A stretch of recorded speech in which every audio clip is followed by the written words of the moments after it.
Seen on Facebook/DZRJ 810 AM and YouTube channel DZRJ 810 AM Radio Bandidos.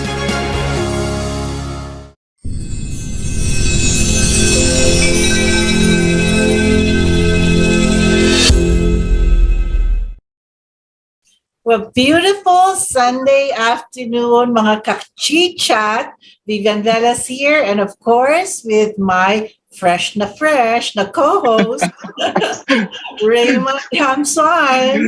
Hello! Magandang hapon sa iyo, Viv, sa ating mga ka-chit-chat. It's another exciting Sunday episode. Yes.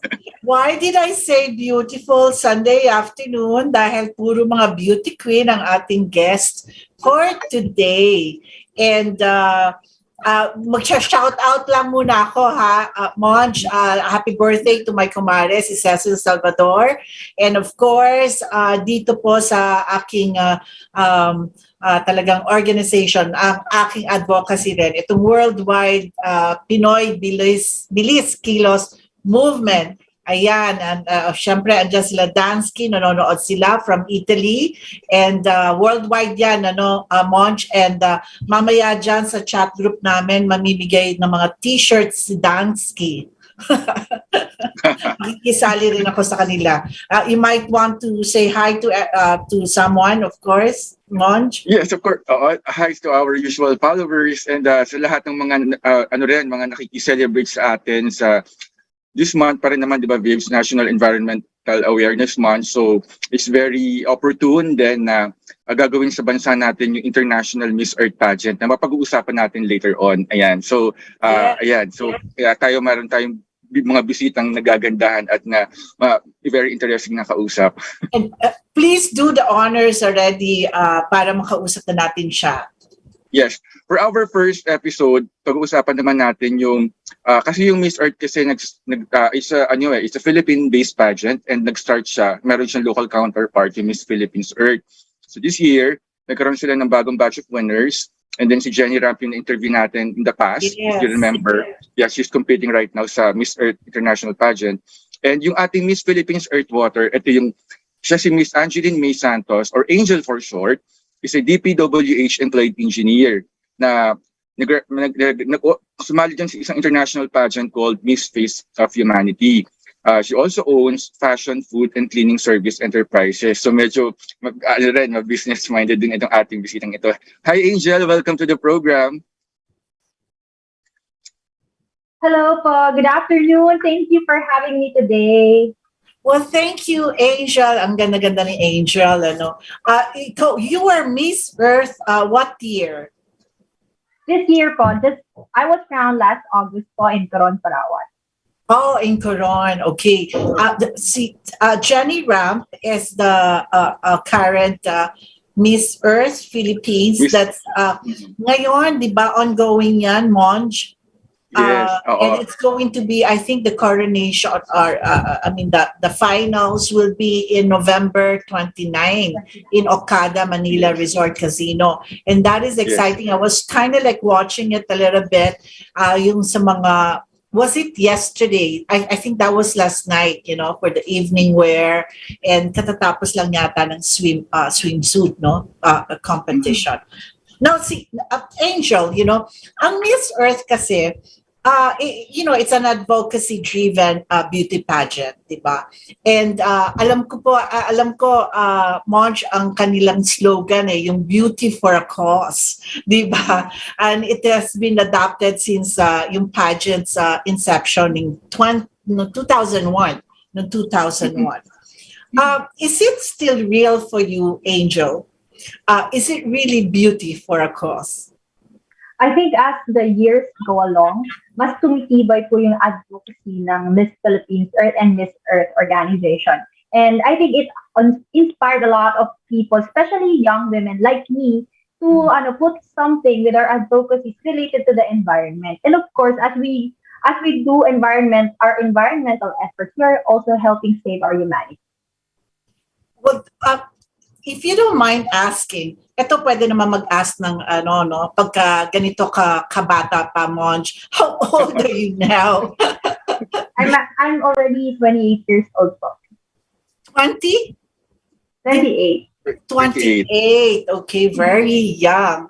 And so gusto kong you know, Monch, I've always believed kasi in the power of beautiful, talented, ambitious nature, conservation,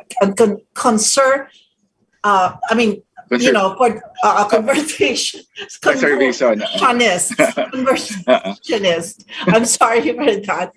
Medyo tongue twister. Anyway, yeah. Well, you know, for the earth, you know, for the environment, at yung nga sinasabi natin, beauty for a cause. Miss Earth kasi is the only parang pageant na alam ko na talagang nakafocus lang siya sa isang advocacy, di ba? Which is environment. More than the Miss Universe, more than the Miss International. I'm sure they have advocacies too, but ang Miss Earth kasi, when you talk about it, pag sinabi mo Miss Earth, alam mo na yan na ano ang mga advocacy niyan. What else aside from environment? Ano pa ang mga advocacy mo, Angel? Well, for years, I've been advocating for gender equality. I am a focal person in my office for the gender and development, and I am more focused on the promotion of violence against women and children.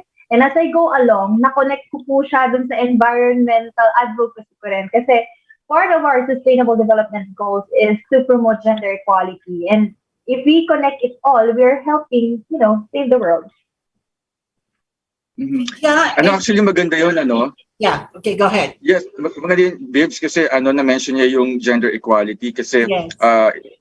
A few weeks ago kasi I also conducted a seminar about the SOGI Equality Bill, and medyo masalimuot siya, and very interesting, Angel, na nakakonect mo yung environment at saka yung equality kasi parang sinasabi nila, ano naman kinalaman ng gender equality sa kalikasan, and pero hindi nila nakikita na parang, di ba sinasabi nila, parang yung natural identity natin as men and women ay pwede palang magbago, yung identity and expression. And kung meron ka maiisip na parang holistic approach in protecting and promoting these two advocacies, is going to be something very interesting and very, in a way, beneficial talaga sa lahat ng mga stakeholders.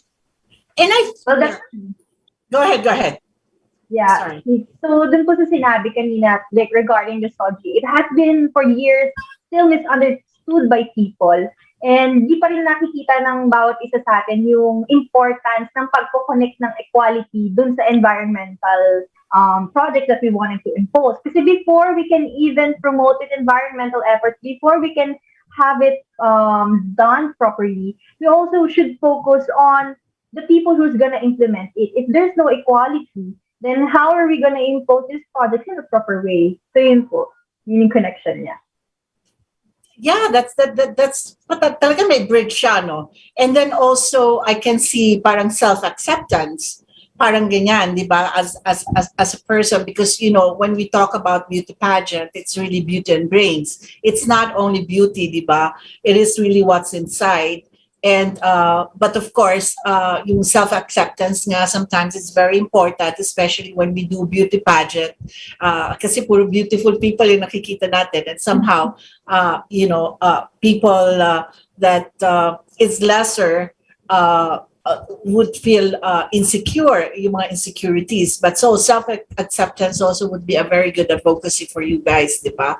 And of course, yung the empowerment and transforming this to the communities. Have you, do you have any organizations or anything like that? How do you, use the platform? Yeah, well, it's aside from being part of the gender and development group of my organization in my office, I'm also currently closely working. Luckily, I was able to get to know people after being crowned as Miss Philippines Earth Water with the people of Heirs of the World, and we are now conducting a project which is called Hope, which is all about the harnessing of opportunities for the people and the environment. So this project is mainly focused in helping and saving our marine biodiversity. But do you go on the ground, or you outreach to the communities, or you just use our digital technology in doing that, or both? Well, currently I already have been to several activities with them already. We did the international cleanup drive in Manila Bay just, I think, 2 months ago. And then, nagkaroon din po kami ng mangrove planting with the Coast Guard. And I'm planning to join the Coast Guard Auxiliary so that I will be trained as well for scuba diving. So that, syempre, walk the talk po tayo. Wow. Monj, ang dami-daming. Oo nga, actually. So parang very, very interesting kasi hindi ako marunong maglangoy eh. Natatakot ako sa mga lilalim na tubig. What I'm saying is, I mean, this one, because it's very important, diba? Kasi sinasabi nila after the beauty pageant and then after about a year, you've served your organization, no? Like the same Miss Earth, and that's about it, no? But we can see from Angel na talagang, I mean, yung follow-up niya from of course, and I mean, wala pa naman 1 year, no? Because this is your first year, right? Do you foresee yourself in doing more of this after 1 year?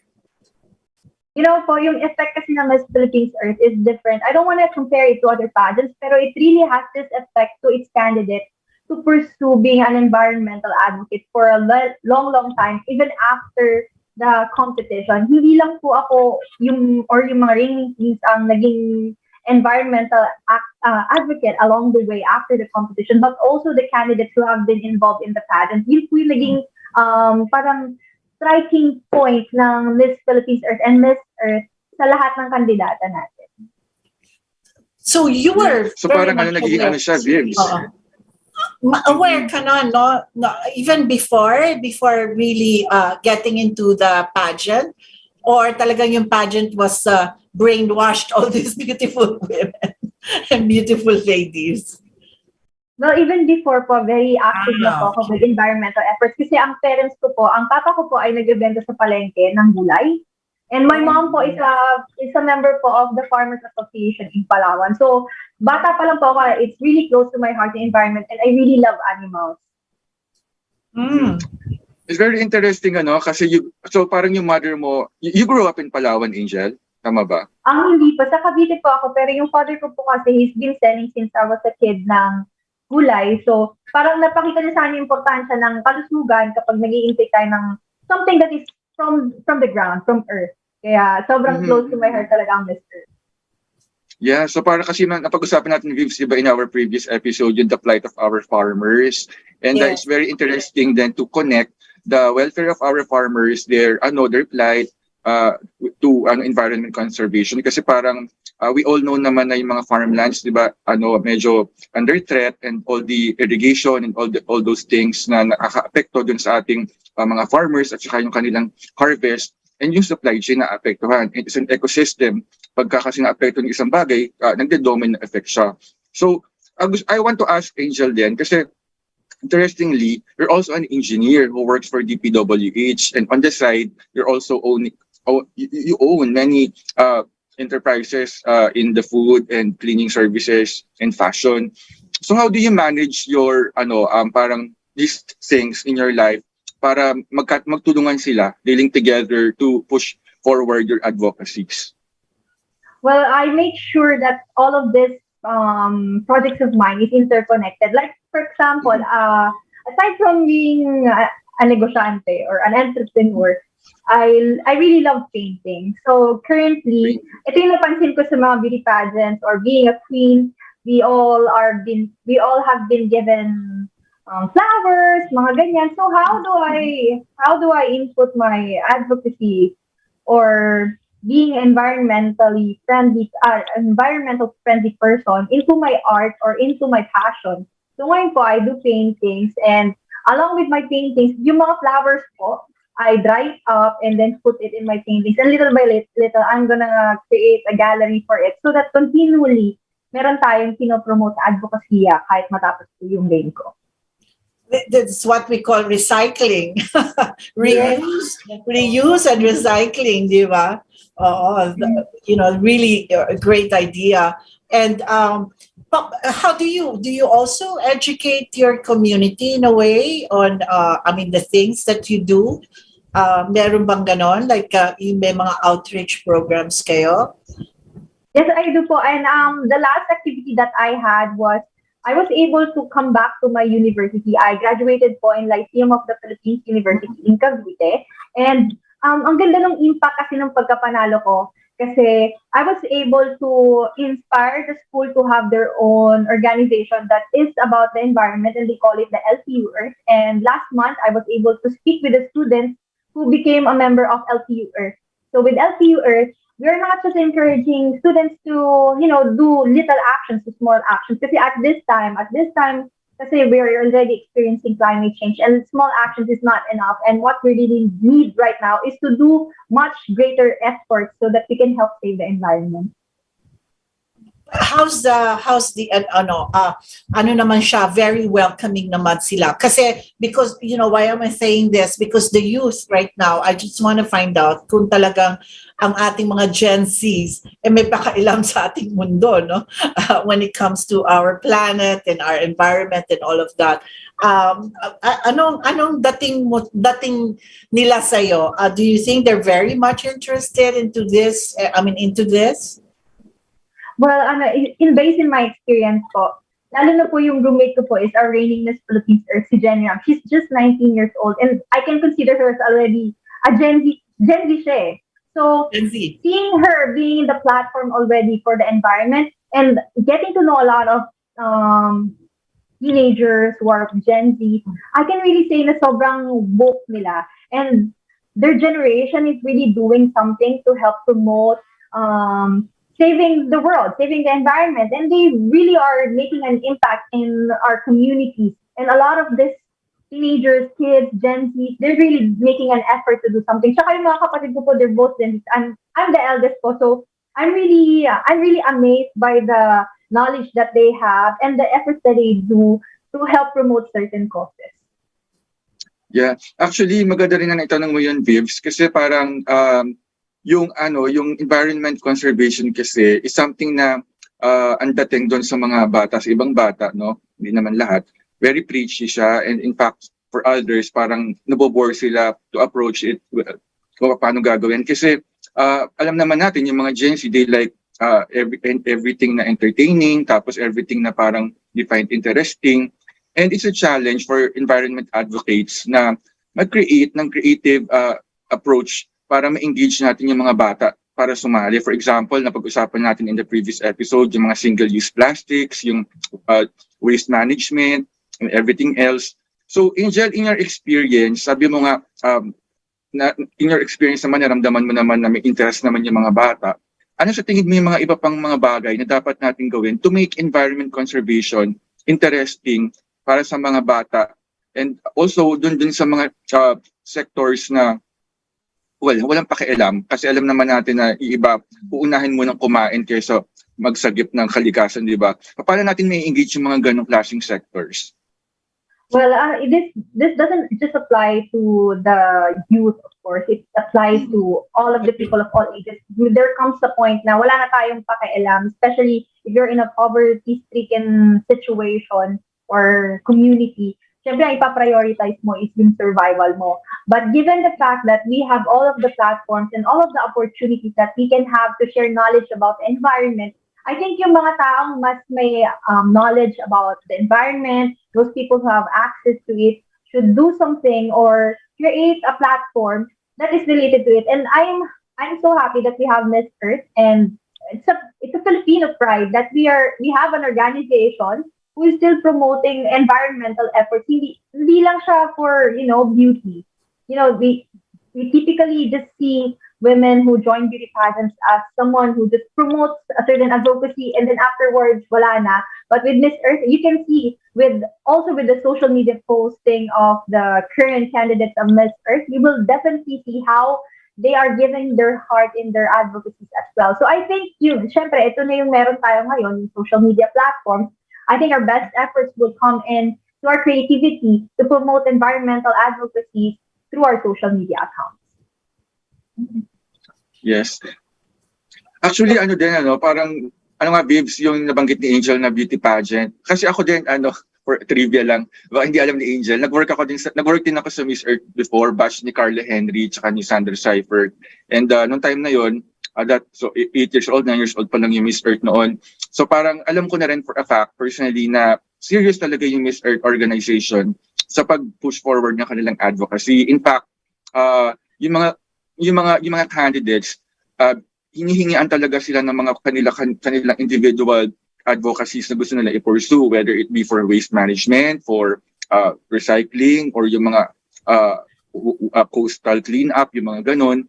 And nakakatuwa doon, after the rain, tinutuloy nila, tsaka merong impact yung kanilang naging involvement sa pageant, sa mga future decisions nila in life. And sa iyo, Angel, sa tingin mo, yung pagsali mo sa Miss Philippines Earth, how will it impact your future plans in your career as an engineer and as a businesswoman? Well, for a few, Before she answers that, gusto ko na rin itanong, no? Because kasi it's connected. I mean, what do you learn from beauty pageant? Meaning, while you were inside the beauty pageant and then afterwards. Yeah. So, in a few years, syempre, civil engineer po tayo. Before I was in businesswoman, marami tayong mga ventures na inisip kasi sobrang hustler tayo as a youth. You wanted to experience a lot of things. You wanted to be successful. But along the way, as I grabbed the opportunity to become a Miss Philippines Earth candidate, doon ko na-realize na in every effort that you do, you should always do something that will help impact and help save the environment. Like for example, as a civil engineer, now I'm already finishing my master's degree, which is related to construction management. Now, because I've become Miss Philippines Earth Water, meaning Miss Philippines Earth Water, I wanted to pursue environmental engineering as well. Kasi hindi naman pwedeng yung career mo as an engineer, it falls down to being an employee, being someone who constructs bricks, woods, and a lot of things or structures. I wanted to use that opportunity to do something that is related to my career as well, to help the environment. So, as syempre related naman po doon. So, ano naman yung mga magagawa ko bilang, or ano ba yung mga natutunan ko along the way as I have won Miss Philippines Earth. Aside from that environmental thing, ito po yung nakita ko during the competition that if you do an organization or if you create an organization who has a positive outlook or wants only to do good for their community, it really collects people or nag-gather niya yung mga tao na with the same mindset. And as they gather those people with the same mindset, we are creating a bigger impact, not just for the country, but also for the world. Was that... Ang galing, no? I mean, the mindset and all, because I think she was so aware. You are, Angel, so aware of your environment in terms of the people, the awareness, no, that you have within the pageant. Now, let's talk about a little bit kind of like serious when it comes to our environment. What do you think of water waste management? Have you come across any solutions of the water waste management? Because as you were saying, you are a civil engineer and somehow you want your career to be at least connected, with what you are right now, this Earth Water. And water waste management has always been a problem. Remember, March, yung ating dyan sa Boracay and also the one in Manila Bay, na talagang yung mga dumi natin, parang doon lahat na lumalabas. And then when we found out in Boracay pala, I mean, the hotels were just dumping, their waste into our ocean, no? Into the shore na yon, hindi pa yun sa ocean, shore lang yon, ano? What do you think about this? What is your take? Well, if di naman sikreto sa ating lahat na every year 2 millimeters po ng level ng ating Metro Manila ang lumulubog every year. It's one of the main problems of our country, yung rise of the sea levels because of climate change. And one of the major problems that we are facing is yung wastewater management. Yes. Yung mga pagtapon natin ng mga basura. I think our government has been a lot of has done a lot of efforts already to help mitigate this kind of problems with our bodies of water. Like for example, yung mga nakatira po na malapit sa ating mga base, they're trying to remove these people. Although we understand that they really need a home, but sometimes it is really the people's choice to damage our environment that is causing more harm than good to our environment. So I think um, what the best thing that we can do as an engineer for now, kasi ginagawa na po natin with DNR, they're already doing their own projects. Like for example, for the flood control, they're doing flood control projects, and there is to address the rise of the sea levels, gumagawa pa sila ng maraming box culverts, or they have future projects to mitigate flooding. But I guess it really boils down to our efforts as individuals to do something with it. And of course, as for the government side, I think they should strictly implement it pa. Kasi kulang pa tayo sa ngipin sa ating batas. Kasi we have laws. We have laws. It's already there. We don't need any more laws. What we need right now is the implementation of it strictly pa. Yun po. Correct. And also, I just want to point this out because this is a very controversial issue, di ba? Nung sa MWSS, yung ating water, alam naman natin, meron tayong pagkasinisingil tayo ng tubig. Hindi ba meron tayong nakalagay doon na fee for our wastewater management, no? Na dapat ginagawa nila yon, because when we talk about environment, we talk about that reuse and recycle, and we should be able to manage, di ba, our waste and water, no? Kasi nagkaroon na nga rin tayo ng medyo problema dito sa distribution ng tubig, and we found out, Monch, di ba, Angel, we found out na yung wala palang ginagawang waste management facility na supposed to be that we are paying for, which cost na yata billions and billions of pesos, and walang waste management facility na itinatayo, no? Those are the things na I think we should look at. But there was no resolution. I never heard of anyone saying na, okay, may tinatayo na waste management and facility. Wala nang ganon. I think it's very important kasi nung nawawalan na rin tayo ng tubig, where are we getting our water? We're getting our water from, of course, rains and stuff like that, But if we cannot recycle and reuse our resources, yun ang nagiging problema natin. So, yes. I hope maisama ni Angel yan sa kanyang advocacy. Yes, ma'am. Well, actually, yung hope ko, yung sinasabi ko po kanina ng organization which is From the Heirs of the World, yung isa sa mga projects po namin is to promote yung waste management. Not just wastewater, but also solid waste. So I think I can't really disclose anything right now kasi it's still on its way. But I hope in the future, makapag-guest po ako ulit dito to discuss further about it. And it's gonna be related to that. Welcome, Angel. Yes, well, thank you so much. Yan po. Yeah. So okay, yeah. You're talking about the waste management, not only water waste, but of course, the waste management per se, because we talked about that much, diba? And we've been talking about it. This is our third week. And marami na rin tayong natutunan about our waste management, and definitely yung zero waste management, diba, Monch? But I don't know how far we are in terms of really taking it seriously, diba? That's why ako, of all the beauty pageants out there, I really believe in Miss Earth.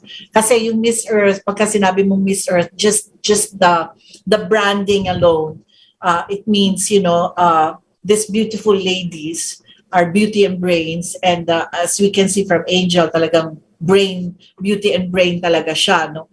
And And sana, do you have any plans or programs for the next generation? Yung nga sinabi natin kanina, no, for them to be active, innovative, and then of course passionate about our planet. No, do you have any programs like that? Because it is, I mean, you still very very young, and you can still, reach out to them. Kami ni Monj, well, ako mas matanda sa inyo lahat. Parang, but young people like them, di ba, Monj, can easily reach out to the Gen Zs, no, and probably even listen to them more because they're almost like at the same age. Well, actually, Bibs, tama ka, no? Tama ka kasi si Angel kasi is an example of influencers today's modern age na through the beauty pageant, through Miss Earth, nabibigyan sila ng platform to amplify their advocacy, their voice, and influence others to follow their path. And kasi hindi na malaki na ibibigay ng mga medium kagaya ng beauty pageant is napopularize yung mga subject matter na considered as uninteresting for especially for the young generation, and it's very parang encouraging to learn na yung mga batang henerasyon ngayon kagaya ni Angel is very involved, and in fact na-amaze ako dun sa lawak ng knowledge niya about our condition, our situation. And I'd like to ask din Angel, kasi since you're the Miss Philippines Earth Water, aside from wastewater management, alam naman natin na year in, year out, ang Pilipinas lagi binabaha tuwing bumabagyo kasi we're prone to typhoons, super typhoons because of climate change, ang lalakasan ng mga bagyo, di ba? And then, pag dumarating naman yung April, May, tagtuyot naman, wala naman tayo talaga makuhan tubig, natutuyo yung dam and nagrarasyon ng water. And in fact, nagkakaroon ng mga waterborne diseases because of poor water supply management. Bilang isang civil engineer, who plans to in a way create water management in the future, ano yung masasabi mo tungkol dun sa water supply system natin sa bansa natin? You know what po, supply ng tubig natin sa mundo ay napakalaki. It's just on us on how we manage it properly.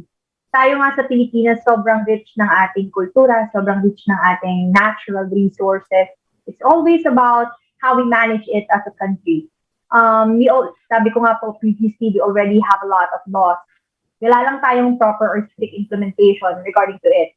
And kahit ano pang sabihin natin, there's still corruption and it still exists. And that's the reason why we are not able to address this kind of issue. Because even before we are able to give a solution for these things, we have to be more concerned about the corruption that is happening in our country. Yeah, take for example, yun nga po, di ba, meron tayong mga problem with the flooding. We have projects. There are projects that are being proposed. But we also have to consider the people who are living around. Like, for example, the Manila Bay Integrated Flood Control Project. That is actually an expressway with a new technology that will help flood control. Parang umaangat siya and then sumasara siya so that it can control the waves that are coming in from Manila Bay. But the problem is the people who are living along the coastal area. So there's a lot of things that we should consider before we implement a project. And I think maganda rin naman yung nagiging efforts ng government as someone who is working in the government. Hindi ko rin mawawala sa sarili ko na they're really doing their best to give an effort to help save the environment and save the Filipino people in every aspect that they can. We have a lot of this. Pero syempre, as a democratic country, meron din tayong mga opposing people who doesn't want this project to continue. So, I think what we really need right now is the union of each and every one of us, our collective effort as an individual to have a more proper implementation of this project, and lahat tayo maging open tayo for changes in the future. Like for example po yung energy natin, we get it from coal and it is damaging our atmosphere. I remember when I was a kid, mahilig ako maglaro ng mga games na interactive, yung from Stone Age to the futuristic community. And then part of that is on the middle part of the development of a community, charcoal ang ginagamit for energy source. And that is one of the main sources of my country right now. So are we already in the future? Not yet, because we're closing our doors to every renewable energy source that we can get. So I think for the Filipino people who are watching right now, we have to open our hearts and our minds for new technology as well. And we shouldn't close our doors to the efforts of our governments as well to give a development for our country. You know.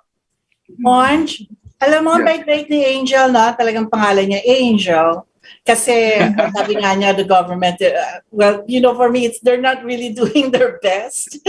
I mean, probably their best is not good enough for me. Uh, and you know why?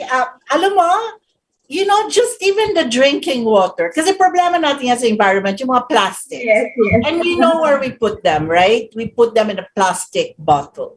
And yung water bottle natin, it's really, you know, it's causing a lot of problems too, you know, sa ating environment.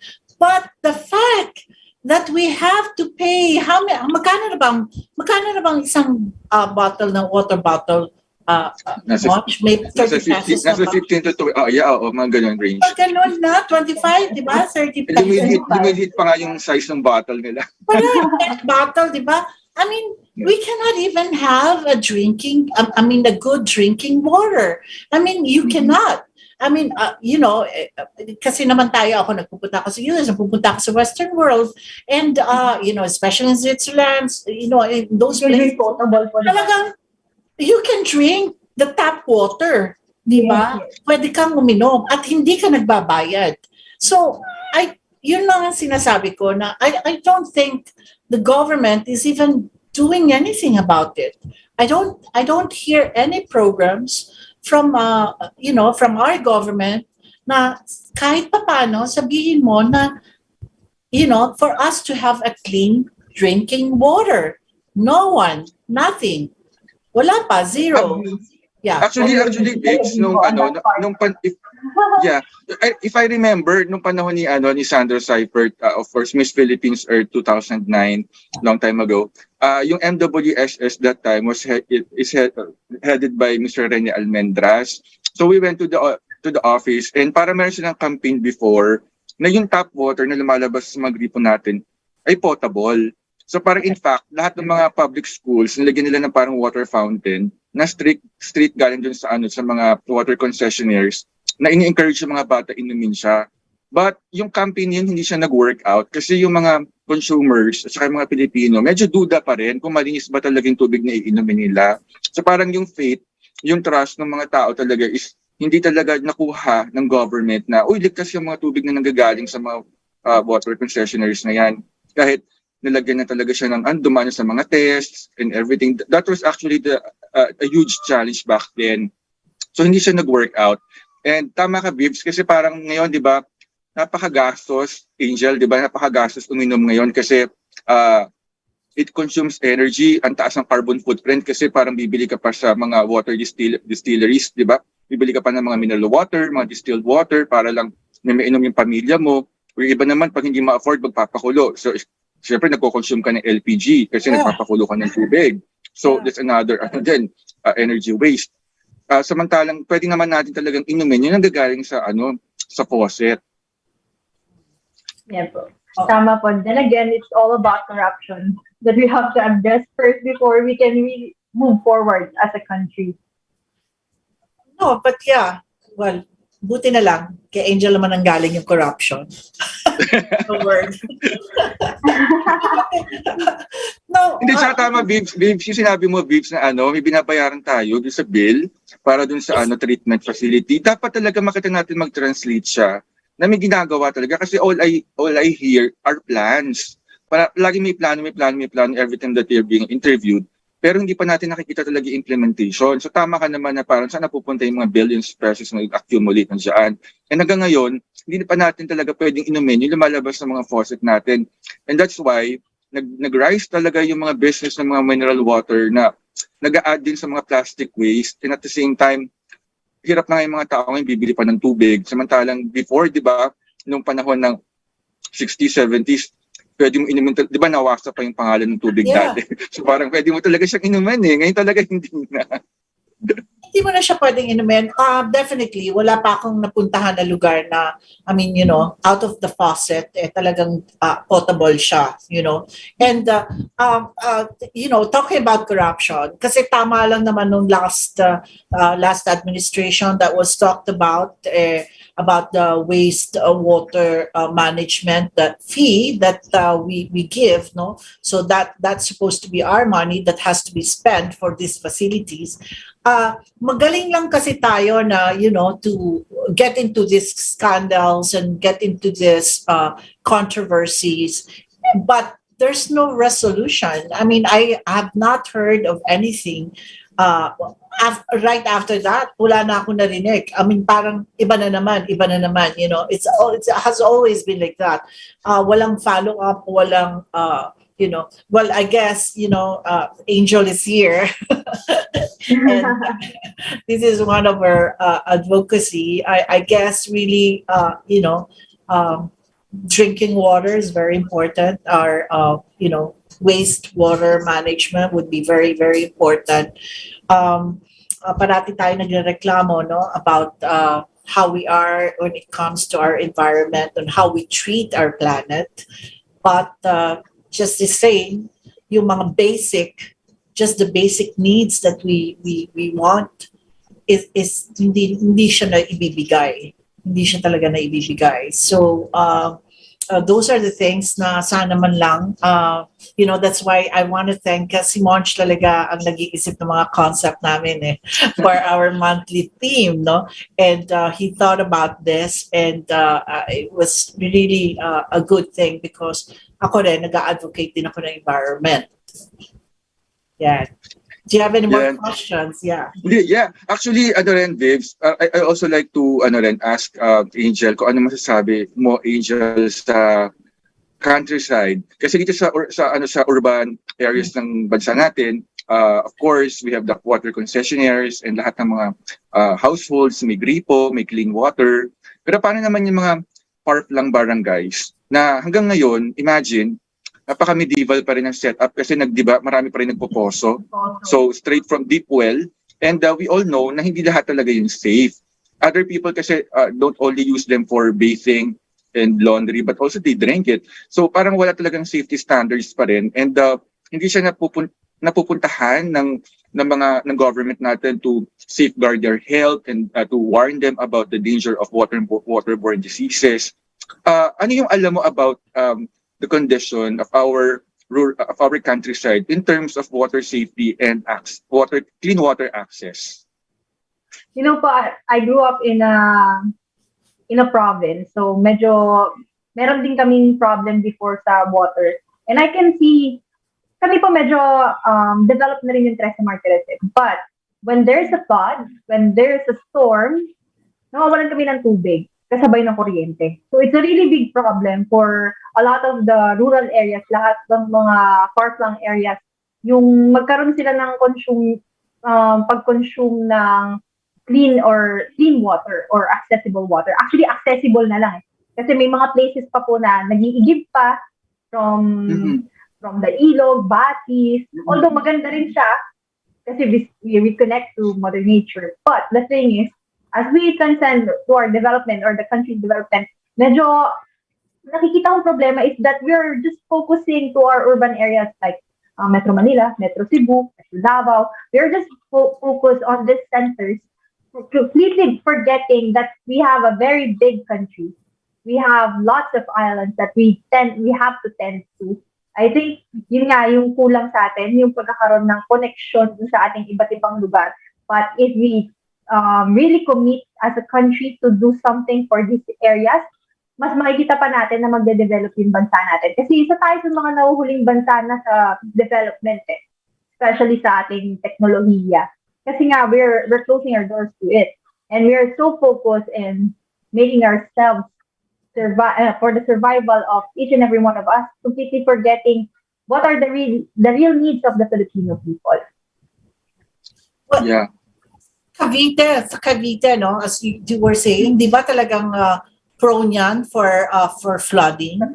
Opo, totoo. Oo, Cavite.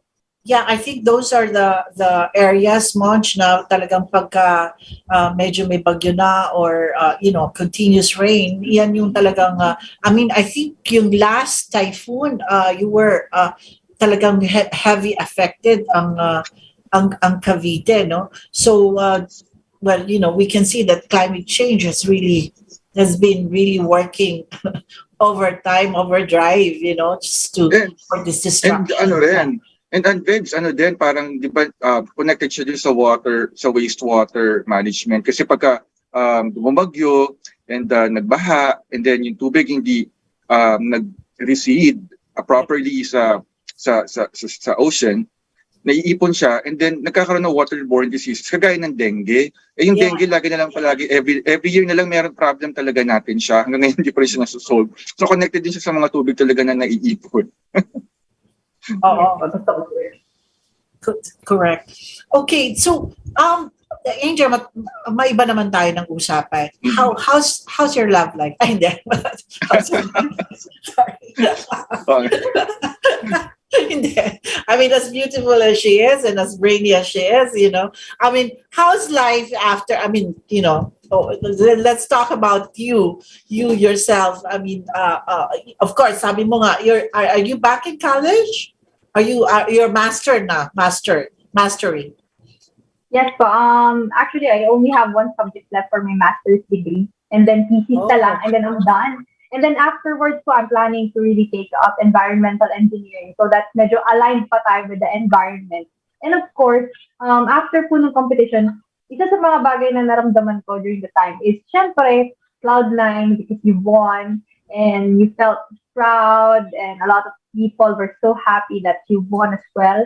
But as the months passed by, dun mo na na-realize that you're not there to just, for the glitz and the glamour. You're there to really do stuff, to really have the responsibility as the reigning Miss Philippines Earth, Water, Air, Fire, or ecotourism. You really have to do something about it.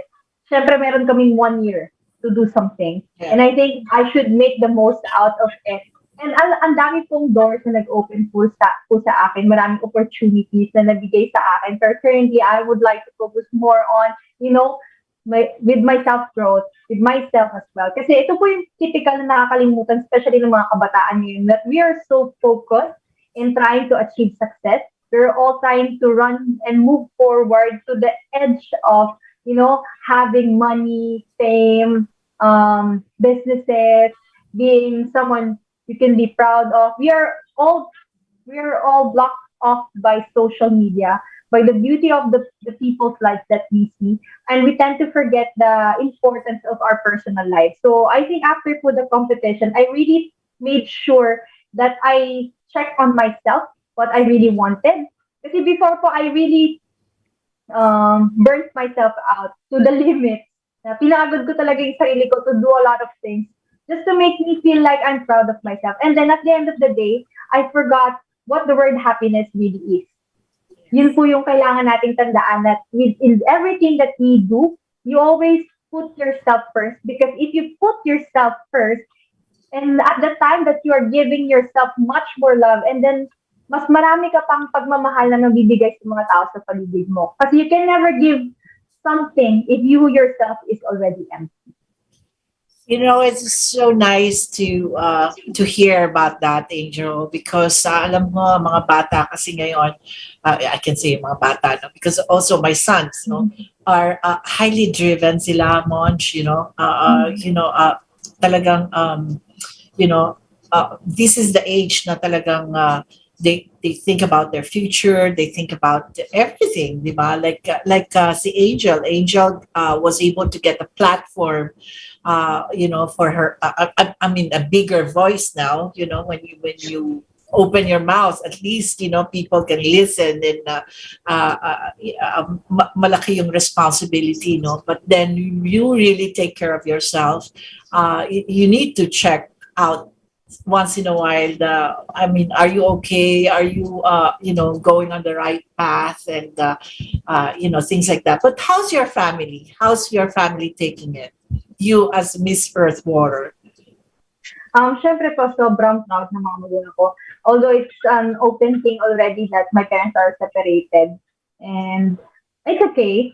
And a lot of things I have learned from my parents as well. Kahit separated sila, ang dami kong, I can say na sobrang ganda ng pagpapalaki nila sa amin. And as the eldest, syempre, gusto ko pong gawin lahat ng efforts ko para, ako po yung tinitingnan ng mga kapatid ko. Ako yung role model nila. So as much as I can, I do my best para magbigay ng magandang influensya, not just to my brothers and sisters, but also to their friends. Kasi ngayon, nanalo ako Miss Philippines Earth Water. Siyempre, yung mga kapatid ko, they're proud. My sister is a beauty queen, blah, blah, blah. But it's much more heartwarming kapag sinabi nila that she's doing something to really walk the talk as Miss Philippines Earth Water. Ayun po. Yeah. Napakaganda naman. Oo, ang ganda naman. So, Angel, would you like to, meron ka bang mga gustong i-promote? Of course, I'm sure, you're doing other things aside from the beauty pageant. Ano yung mga gusto mong i-promote na mga bagay tungkol sa ginagawa mo business or events, ganyan? Fashion, di ba? Are you into fashion too? Yes po. So, gusto ko lang po mainly focus ang promotion po ng project ng Heirs of the World, which is Project Hope, which is harnessing the opportunities for the people and the environment. Gusto ko sana na patuloy niyong suportahan din ng aking advokasya bilang an environmental warrior, an eco-warrior. You can also follow my social media accounts, which is engineer.angel Santos, so that you can follow through with what is happening to my daily life. And syempre, wag niyo po kakalimutan, this is my daily reminder that to always, always, always do good things, so that in everything that you do, you will feel happy and contented. Mm-hmm. Yun lang po. Okay. So mga aspiring beauty queens and environment advocates na gustong sumunod sa yapak mo, ano yung mga advice mo sa kanila? Ang mga advice ko po sa mga future beauty queens or environmental advocates or any beauty queen, kung ano man yung advocacy nyo, always make sure that your advocacy is really close to your heart and that you know what you're doing. Kasi mahirap mag-pretend. When you're already in front of the camera, when you're in front of the people around you, when you're speaking about your advocacy, you really tend to overlook the fact that these people will see through your eyes if you're really true to what you're trying to say. And always make sure that you're passionate about it so that you can continue with your advocacy as well. And yun nga, yun lang yung lagi kong sinasabi dun sa mga future beauty queens, that you just be yourself. You don't have to be the best of the best. You don't have to be the most intelligent woman in the world. You don't have to know everything. Sometimes it's good that you don't know everything because it gives you an ample amount of opportunity to learn more from the people around you. Ayan, ang ganda naman, Bibs, no? Sinabi niya, you don't have to know everything. Sometimes, nagiging advantage pa yun pagka hindi mo alam ang lahat. Really, tama rin yung sinabi ni Angel, kasi tayo, di ba, we always watch this beauty pageant.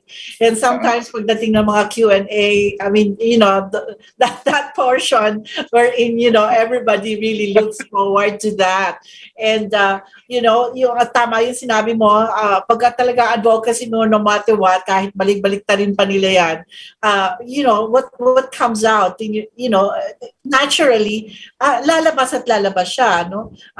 Unlike others, siguro, baka memorize lang nila. So, pagka meron konting distraction, talagang wala na, no? Nawawala na sila, no? So, that always happens. And, it's so nice for Angel, for us to be able to, this opportunity for us to be able to talk to you talaga. Kasi because now people can really see, that beauty pageants are relevant. Diba? Yun nga, binibigyan kayo ng platform like yourself. It's just a matter that everybody cannot. Candidates, not everybody will have a winning streak on their side, but of course, usually you get the best of the best, diba? Of the candidates, and sometimes beauty and brain, and it's so nice to have someone like you really personify that kind of yung ating sinasabi na beauty and brain talaga, di ba, Monch?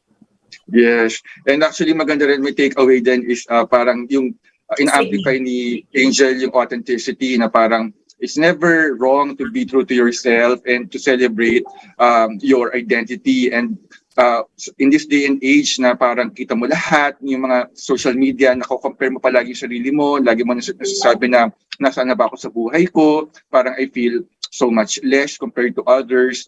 So medyo struggle yon, especially sa mental health ng mga bata dahil feeling nila they're underachieving. And it's very good to hear na sinasabi ni Angel na it's okay na hindi mo pa nakukuha yung lahat because it's part of the journey in discovering things that you don't know yet. And in fact, sometimes it will work pagka hindi mo alam ang lahat because ibig sabihin nun, we never stop learning naman eh. Even if we grow old, we never stop learning. It's a continuous cycle of growing and evolving and becoming the better versions of ourselves. And with that, and that note, maraming I want to ask salamat. Angel also, last words for her, ano yung pwede niya sabihin doon sa mga environmental advocacies niya, yung mga bilin mo sa mga Gen Zs. All right. So for the people who are watching right now, my little message to all of you is to start now. And your little actions should matter. But now is the time to do more than little actions. So if you can join an organization or any advocacy-related organization, do it now because in every step that you make, it will count to help save not just the world, but also humanity and yourself. Yun po. And don't forget to follow my social media accounts. Again, can you say yung social media account mo? Yeah, all of my social media accounts from FB to IG to IG to TikTok. It's just ENGR or engineer.angel Santos. So don't forget to follow me po. Ayun po. And maraming salamat po for having me today. And I really love the talk that we had. And it really also opened my eyes and my ears to a lot of things that you have inputted to me as well today. Well, thank you, Angel. We'll see you again soon. Dapat. And, please make this radio program, your... meaning you can always come and announce things. Thank you so much, Angel. And of course, before we go into our commercial, Monch, we want you to introduce already Kathy, and then we'll go on a commercial and we'll come back.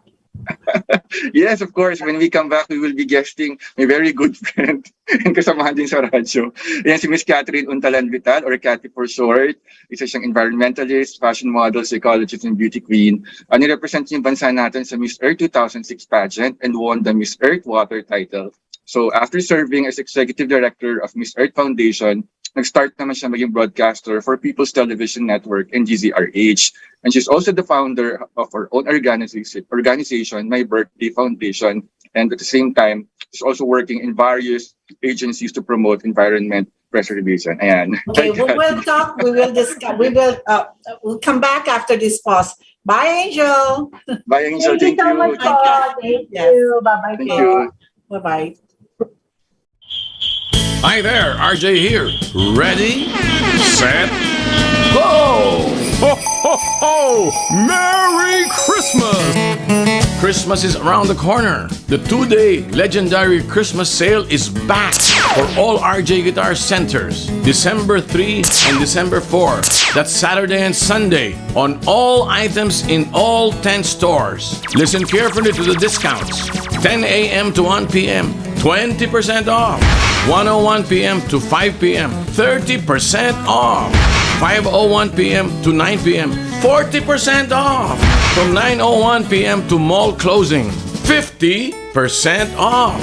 Discount applies to Lazada and Shopee on the same hours. This is your chance to get bargains on guitars, accessories, ukuleles, drums, percussion, keyboard, amplifiers, stands, microphones, gig bags, strings, cables, electronic drums, and many others. Limit 3 items per customer. Cash and credit cards accepted. Taylor Guitars, only 10% off all day long. So don't forget, 2-day legendary Christmas sale of RJ Guitar Center on all items in all stores. December 3 and December 4, Saturday and Sunday. Same discount hours apply to Lazada and Shopee online. Ho, ho, ho! Merry Christmas! For DTI Fair Trade Permit Number FTEB-153827 Series of 2022. How many times have you thought of changing your roof because it's old and it's leaking already? But you always postpone it because you think it will bother your daily life, your normal schedule. Now, you don't have to leave your house to change your roof with InstaStructure's add-on roof. It's as easy as we just put a new roof above your old roof. It's called add-on roof. You don't get bothered at all. Before you know it, you'll have a new roof on your heads. And since there are two roofs, it's cooler and there's less noise when it rains. For your add-on roofing needs, call InstaRoof by InstaStructures, powered by Jacinto, with 64 years of roofing experience. You can even buy online. Just go to our Facebook page, facebook.com/InstaStructures, or go to our website, www.instastructures.net, where our online sales assistants will guide you. For inquiries, call our hotline at 0947-917-3232. I repeat, 0947-917-3232.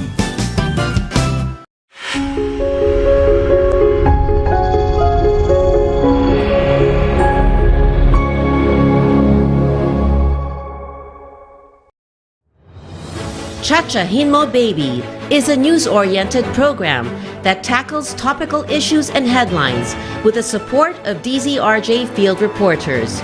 Hosted by the legendary Jimmy Morato, Monday to Friday from 4 p.m. to 5 p.m. on Radio Bandito TV, Channel 224 Sky Cable, TV Plus Boxes, Digital Free-to-Air Channel 29, DZRJ 810 a.m., Facebook.com/DZRJ 810 a.m., and on YouTube channel DZRJ 810 a.m. Radio Bandito.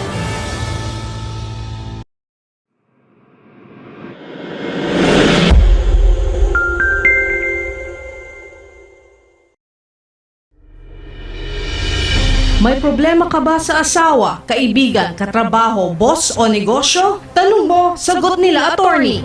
Mag-PM lang ng inyong problema at sasagutin iyan live ng abogado ng bayan na sina Attorney Nikki De Vega at Attorney Carlo Nicolas. Libreng payo ng abogado mula kina Attorney Nikki at Attorney Carlo. Ang Buhay at Batas ay isang programa na nagsasanib ng samut-saring mukha ng buhay at iba't ibang aspekto ng batas. Sabi nga nila, ang buhay ay parang batas. Paminsan mahirap, pero may abogadong tutulong sa iyo. Watch them every Tuesday from 12 noon to 1 p.m. on Radio Bandito TV, Channel 224 Sky Cable, Free-to-Air Channel 29, TV Plus Boxes, DZRJ 810 AM, Facebook.com/DZRJ 810 AM, or on YouTube channel DZRJ 810 AM, Radio Bandito. Magandang araw po. At Mindanao, ako si Jude at your service. Samahan niyo po ako sa mga kwentuhang lokala, turismo, at usapang serbisyo ng buhay at kabuhayan, kalusugan at kalikasan, kultura, sining at kasaysayan dito sa Bayan ni Juan. Sa bayang mapapakinggan at mapapanood sa DZRJ 810 AM, ang Radyo Bandido sa Metro Manila. DZRJ Radyo Bandido TV, available sa Sky Cable Channel 224 at sa mga digital box ng GMA Affordabox, ABS-CBN TV Plus Box, sulit TV box ng TV5, live sa Facebook, www.facebook.com/DZRJ810am at DZRJ810am Radyo Bandido sa YouTube channel. Tuwing araw ng linggo, alas 3 hanggang alas 4 ng hapon, dito sa Bayan ni Juan.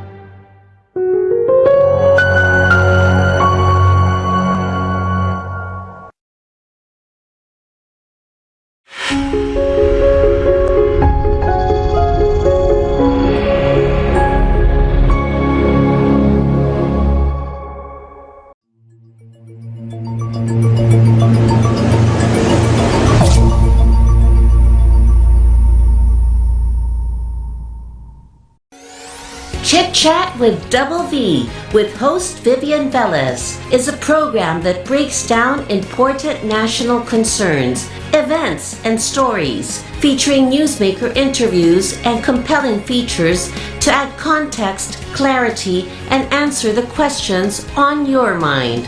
Every Sundays from 5 p.m. to 6:30 p.m.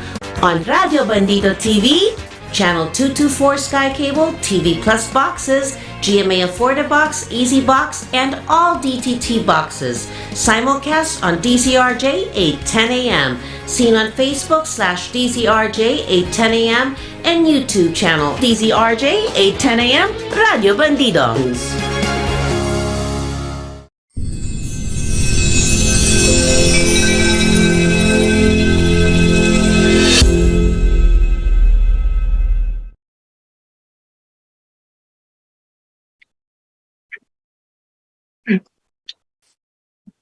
I always do that.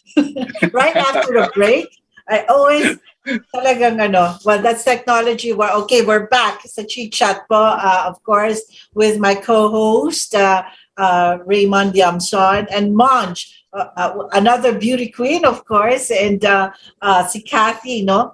And as you introduced her kanina, so you are an executive director of Miss Earth Philippines. Hi, Miss Vivian. Hi, Monch. Isang makalikasang pagbati po sa inyong lahat. Good evening and thank you for having me in your show.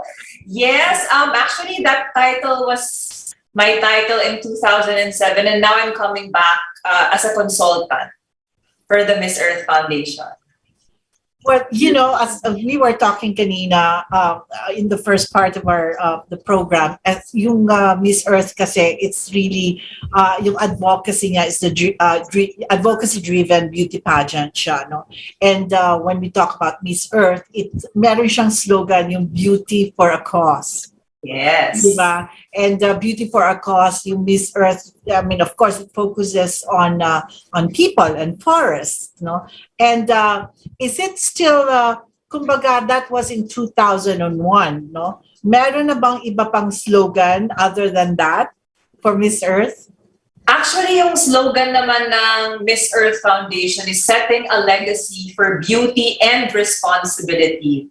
Siyempre, yung beauty pageants are usually seen as, a platform for people to showcase their beauty. And in an international pageant like Miss Earth, you see the variety of definitions of beauty from all over the world. It's not just, the typical, siguro yung sinaunang panahon pa na kailangan you have to fit a certain standard, you have to be this tall, or dapat yung skin color mo ganito. Pero dinidikitan siya ng Miss Earth Foundation ng part ng responsibility. And in the case of Miss Earth, it's really more on environmental protection and sharing your advocacy on different environmental causes. And this year, ang napili nga pong tema ng Miss Earth ay ang fauna, kumbaga yung iba't ibang species, hayop, mula sa pinakamaliit na insekto hanggang sa pinakamalaking species na meron tayo dito sa mundo. Yes, it is very interesting then, Kathy, na highlight natin ating fauna, yung endemic, and lahat endangered, and not only in the Philippines but all over the world. Kasi most of the time, hindi natin nabibigyan ng pansin yung welfare ng ating mga animals, lalo na yung mga endangered na nawawalan talaga sa mapa. And ano yung mga intervention effort, both from the government and from the private sector in preserving and propagating their species. So sa pageant yan, Kathy, dito sa Miss Earth, ano yung mga parang solid plans na ginagawa para mas mabigyan ng highlight at saka ng attention yung plight ng ating mga na hinaharap na ating mga hayop na fauna, hindi lang sa Pilipinas kundi sa buong mundo? Alam mo, nakakatuwang na-mention mo yan, Monj, no? Kasi yung mismong pagbibigay pa lang ng awareness sa mga tao tungkol dito sa mga hayop na to ay napakalaking hakbang na. It's a very important step. For example, I consider myself, kumbaga, meron na akong awareness kahit papano. But when these candidates introduce their different species of fauna, talagang nagulat ako kasi may mga hayop ako na hindi pa alam. Siyempre, we are familiar with the Big Five, for example, of Africa. na laging nandyan, I mean, the lions, the rhinos, etc. And on the top of my head, naalala kong programa na ginagawa ng government. Kasi ang Pilipinas, kung hindi po alam ng iba, you know, the location of the Philippines is very strategic. Kaya madalas nagiging daan tayo for wildlife trafficking. So halimbawa, yung tusks ng ivory, the ivory tusks of elephants, they pass to the Philippines and they go to other countries for different reasons, for decoration, for medicinal value, ganyan. And many years back, I hosted this event for the DNR under the Biodiversity Management Bureau. Doon, pinakita nila yung commitment ng Philippines as signatory to CITES. CITES is an international agreement. Yun na lang ang sabihin kong definition para mas madaling maintindihan. But basically, that activity, nilagay lahat ng ivory tusk na na-confiscate, which is probably worth millions of dollars. At, ano na yun, dinurog, sinunog. Just to show the commitment of the country na you will not use this country as a passageway for illegal activity. I am not sure if you've seen animals being hunted down just for their tusks. And for what, di ba? For ornamental purposes. And sobrang talino na ng tao ngayon, meron ng alternatives and our animals do not have to suffer to have those objects. That's just one program. Yeah, that's true. I mean, of course, corruptions and you know, and all of those are getting to play, no. Pero alam mo what's really vivid on my mind when it comes to these animals, no, taking care of them is pag may flood. I mean, I think we're not really educated yet that pag may mga floods na ganyan, marami ako nakikita na they just leave their animals, they just leave their pets, no? And tinatali pa nila. What's your take on this? Of course, very active ang POS dyan, led by Miss Ana Cabrera. And it's very disheartening to see these people na nakailang bagyo na tayo. I understand that, you know, you have to save yourselves first. Pero hindi naman po nagkulang ng pagpapaalam at pagpapaalala na yung mga hayop, huwag nyo lang ikulong. Just don't tie them. The animals have their own instincts and they will find their way to safety. So you don't even have to save them yourselves, but don't do that cruel act of tying them to the poles or iiwan sila sa cages na hindi sila makalabas kasi sobrang kawawa. Siyempre pag tumaas yung tubig, they have no hope anymore. And let's remember, why do we have pets in the first place, diba?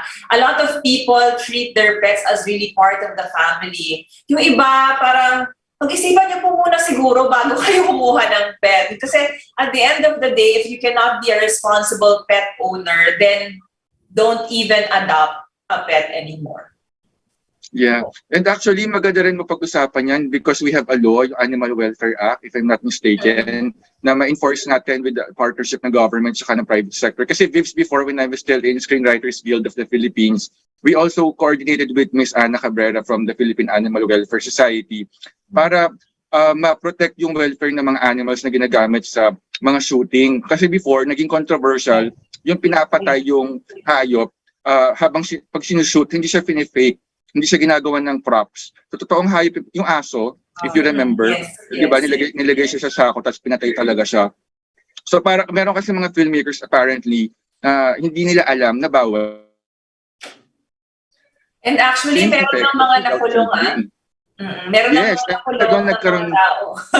Exactly. Naging successful yung ano na yon, 'di ba, na-prosecute yung gumawa and nakulong. So parang yon, maganda lang na ma-highlight din natin to our program sa ating mga listeners. Na meron po tayong batas at kailangan natin itong sundin para pangalagaan yung welfare ng ating mga kahayupan. Yung mga example, yung kapitbahay na nainis dahil maingay yung aso, biglang binaril or nilason. Be informed that the owner of the animal can actually file a case against you and baka pagsisihan niyo po yung kawalan ng pasensya sa mga hayop at the end of the day.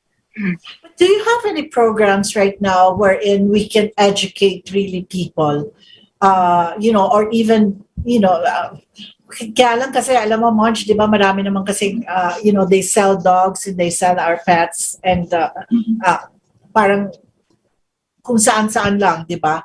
Meaning, wala tayong, the professional way of really, selling our pets or selling dogs or cats or anything like that. Wildlife, yung mga exotic animals. Oo, wala no? I don't know if we have any a government program about that. Actually, there's a government agency under the DNR. It's called the BMB, or the Biodiversity Management Bureau. Sila yung nasa Ninoy Aquino Parks and Wildlife. They actually have a small zoo-like structure there, but these are rescued animals. Kasi maraming bumibili ng mga illegal na iniisip nila, ay gusto ko ng bird, ang ganda, gusto ko ng, I don't know, iguana or snake. But a lot of these species are not actually safe for petting. Hindi sila dapat binibreed sa loob ng mga bahay. So that office under the DNR regulates. Years back, I had a friend na gustong dalhin sa Pilipinas yung pet turtle niya, but turns out na invasive species pala siya. Invasive meaning, think janitor fish. Pag dumami siya sa Pilipinas, dadami siya ng super dami, tapos papatay niya na yung mga local species natin. So she had to leave her pet turtle behind. So if you want to really learn more about these kinds of animal programs of the government, it's that government office that you can tap. Of course, there are other private organizations like PAWS, and then there's also Earth Institute naman for the marine mammals, for the dolphins, for example. Yung mga dolphins, I don't know, Ms. Vivian, if you've seen the dolphin paintings around the metro. It started so many years back, biglang madaming paintings ng dolphins. These dolphins were painted by A.G. Sanyo and friends. Yun ang naging inspiration niya naman doon is when he watched the documentary The Cove, where every year there's a hunting season, kumbaga, in Japan, where they would capture dolphins in a cove and then just basically get ones that they can sell for, the water parks for shows. And almost lahat ng hindi nila kunin, they will kill. So it's a sea of blood from these animals that were kumbaga rejected, and they would do that. It's a hunting practice. And because of this documentary na talagang pinaglaban ni Richard O'Brien, I'm not sure if I'm getting the name correctly at this moment, nagkaroon ng change. Imagine a movie can make such an impact na mabawasan yung ganong inhumane practice illegal practice for dolphins.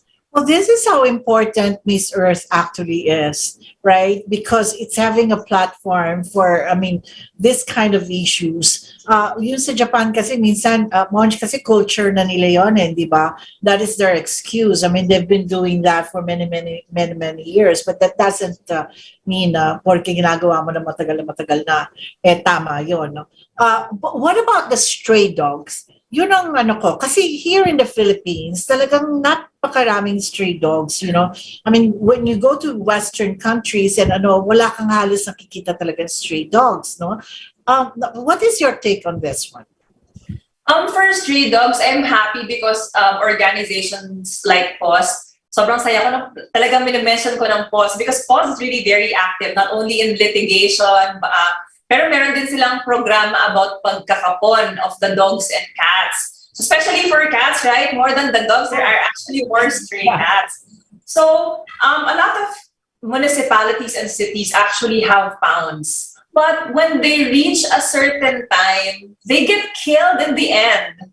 Hindi po siya forever nasa pound. So that's actually a sad reality as well for these stray dogs. So that's also why I believe in the advocacy na adopt, don't shop. So if you really want a pet, if you're really sincere about keeping a pet, why don't you drop by these organizations? Meron din yung Cara Welfare. And there's so many others there who rescue stray dogs and then they rehabilitate them, give them the medical attention they need, and then have them for adoption afterwards. And yung sa mga stray dogs, hopefully, yung iba kasi may owners talaga pinapalabas lang eh. Kumbaga they don't leash them, which is actually good. Pero you have to be careful because if your dog is not vaccinated, then that's rabies. And rabies is not something na, what if hindi mo alam na meron na pala siyang nakagat na aso and then there's no vaccine? It can be really dangerous. More than I think the stray dogs, kasi yung mga stray cats usually, di ba, sometimes, minsan din in our house in the province, pagka may mga stray cats, talagang pinapakain din eh, di ba? And then they leave and then they come back and then they, just for them to be fed. Pero ang mga stray dogs kasi talagang, kumbaga, yun nga, as you were saying, maraming implications on rabies and mga ganyan. What about, of course, itong Miss Earth natin ng 2022 ongoing. Of course, we're rooting for Jenny for Earth Philippines. How is she doing? I mean, in that pageant right now? I think Jenny is doing such a great job in representing the country, but at the same time, I want to give props to her for calling attention to our farming industry, to our agriculture. Her national costume was yung represented yung kalabaw. Na, we know that the Carabao is very important to Filipinos. Agriculture is very important to Filipinos, but it seldom gets, the limelight or the attention. I'm very happy with what she did kasi lalo na ngayon, di ba, back-to-back yung mga bagyo natin. And maybe pag ang nakikita natin usually is yung taas ng presyo ng mga bilihing pang-agrikultura after the storm. But imagine, farmer ka, ilang buwan mo yung tinanim, yung inputs mo sa pagtatanim, baka inutang mo pa. And just one big storm, wipe out yun lahat. Which is, again, a call to us and different sectors, different stakeholders to do something because climate change is here. So we really have to develop technologies that will be more climate resilient na hindi yung isang ulan lang, nalubog lang sa tubig yung mga tanim, wala na. So there. And yeah, in all other activities, Jenny's a beautiful and smart woman and she's the best Miss Philippines we can have for this year. We're getting that spotlight nga. We talked to di ba naging guest natin si Jenny about a few weeks back, and we were so happy because of yung kanyang advocacy nga. And it's getting to be focus on agriculture especially kasi alam naman natin, as you were saying, tumataas na rin ng mga bilihin, and also, nagkaroon ng controversy, di ba, yung medyo, hindi naman away, but sagutan ni Cynthia Villar, ni Senator Cynthia Villar, and ni Senator Tulfo, di ba, regarding agriculture land being, of course, converting it into a subdivisions. Ano ang take mo dito? I'm putting a spotlight on Kat. But what is your take on this one? I think on a bigger scope, it's a question of development versus the environment. And at the end of the day, we all have needs that need to be met, but we should always remember that all our actions will have consequences. Kung baga in life, we have to make a decision, but we have to be ready that whatever we choose may trade off. So if we choose the environment, then we have to be stuck with the basics and live with that.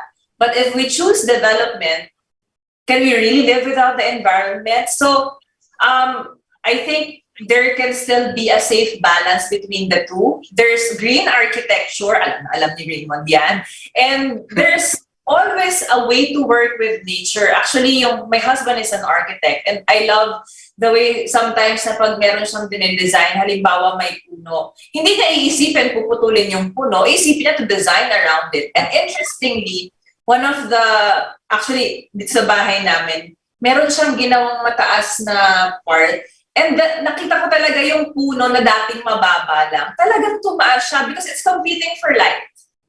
So, it's interesting how structures can work with nature properly only if we use that. And in other countries, they're utilizing, for example, the sun's light for natural lighting instead of lahat ng mga bahay natin walang mga bintana, ang dilim-dilim, so we have to use so much electricity. Our country is blessed with so many natural resources. So we have to work with nature. So dapat ma-realize natin yun. Oh.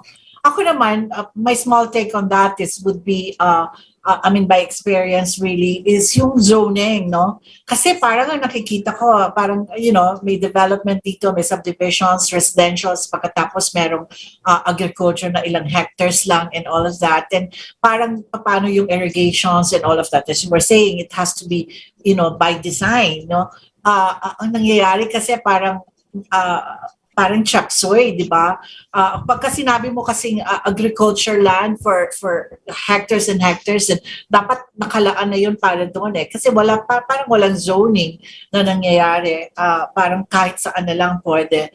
And because of what happened with the pandemic, alam naman natin kung gaano rin ka-importante, no, na yung basic of the basic needs that we need. Yeah, Monch, do you have any? We only have a few minutes left, and I wanted to talk to her more, and I think we should get her again if she's not so busy. Oo nga, I know kasi si Cathy can really tell a lot, so much, marami tayong pwede pagkwentuhan. But right now, Miss Earth is fast approaching and we're very happy na gagawin ulit siya na live. Di ba? Para siyang nag-rise from the ashes after the 2-year pandemic. And now, it's very timely that we put highlight on our fauna.